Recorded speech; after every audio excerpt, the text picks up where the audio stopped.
It started with something no one expected a rabbi to say on air. Rabbi Yaakov Shapiro looked into the camera and said that Israel's actions make Jews less safe, not more. In a world where questioning Israel is treated like a taboo, that single sentence was explosive. It cut through the noise, the outrage, and the propaganda, and it forced a question many people are afraid to ask. What if the way Israel uses Jewish identity is not protecting Jews, but endangering them? That moment mattered because it didn't come from an activist or a protester or a political enemy, but from a Jewish rabbi responding to a tragedy in Australia that had already been weaponized. After the Bondi beach attack, before facts were even clear, Israel and its supporters rushed to frame the violence as proof that criticism of Israel itself is dangerous. Lists were published, names were labeled, journalists, writers, and even Jewish anti-Zionists were branded as threats, not because they promoted violence, but because they challenged Israeli policy. The message was simple: if Israel is criticized, Jews become unsafe. Therefore, Israel must never be criticized. This framing was amplified on television panels and across social media, where claims were made that pro-Palestinian speech causes anti-Semitic violence, that slogans on message boards turn into shootings, and that Israel's actions and global Jewish safety are inseparable.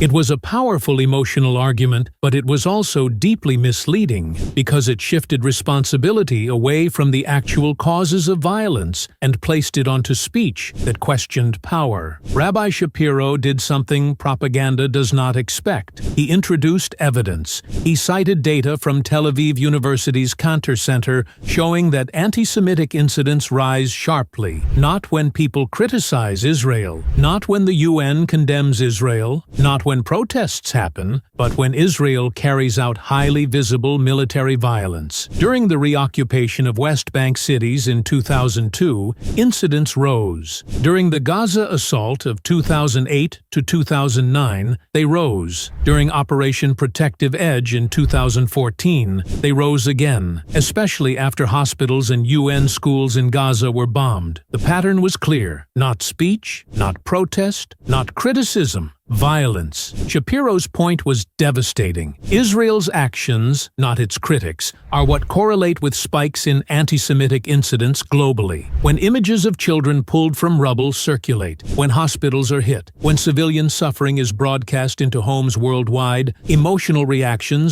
surge everywhere, including hateful ones, and innocent Jews in other countries suffer backlash for a state's behavior they do not control. This is why Israel's attempt to equate criticism of the state with hatred of a people is not only dishonest, but dangerous. It erases the difference between Judaism and Zionism. It turns Jews into shields for a government. It makes Jewish safety dependent on silence about Gaza, and it traps Jewish communities inside political decisions they never chose. This weaponization of antisemitism does not protect Jews and does not protect Palestinians. It protects power. It protects a system that needs silence to survive, that needs people afraid to speak, afraid to criticize, afraid to name what is happening in Gaza. Because once Gaza is named honestly, the narrative collapses. And when narratives collapse, accountability begins. Rabbi Shapiro didn't attack Jews, Muslims, Israelis, or Palestinians. He challenged a story. He challenged a manipulation. He challenged a lie. And that is why his words mattered. Because the real danger is not speech, but a world where violence is justified, silence is rewarded, and truth is treated like a threat. When lies are weaponized, everyone bleeds. When truth is spoken, healing becomes possible. And that is what power fears the most.